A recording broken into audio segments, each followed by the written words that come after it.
এক ছোট্ট গ্রামে থাকত রাহিম নামের এক দরিদ্র ছেলে। তার বাবা একজন দিনমজুর আর মা অন্যের বাড়িতে কাজ করত। রাহিমের একটাই স্বপ্ন ছিল, পড়াশোনা করে বড় মানুষ হওয়া। কিন্তু টাকার অভাবে স্কুলে যাওয়া প্রায় বন্ধ হয়ে গিয়েছিল।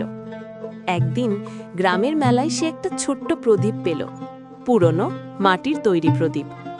রাহিম সেটি পরিষ্কার করতেই প্রদীপ থেকে এক জিন বের হলো। জিন বলল, তুমি আমার মালিক, একটি ইচ্ছা পূরণ করব। রাহিম কিছুক্ষণ ভেবে বলল, আমার অনেক ইচ্ছা আছে, নতুন জামা, খেলনা, সুস্বাদু খাবার, কিন্তু আমি চাই যেন আমি পড়াশোনা শেষ করতে পারি। জিন হাসল, তুমি সত্যিই অসাধারণ, তোমার স্বপ্ন পূরণ হবে। পরদিন গ্রামে একজন দানশীল লোক এলেন। তিনি একটি স্কুল বানালেন এবং গরিবদের জন্য পড়াশোনার সুযোগ দিলেন। রাহিম আনন্দে কেঁদে ফেলল। তার মনে হলো প্রদীপের জিনই হয়তো সেই মানুষটিকে পাঠিয়েছে। রাহিম প্রতিদিন মনোযোগ দিয়ে পড়াশোনা করত।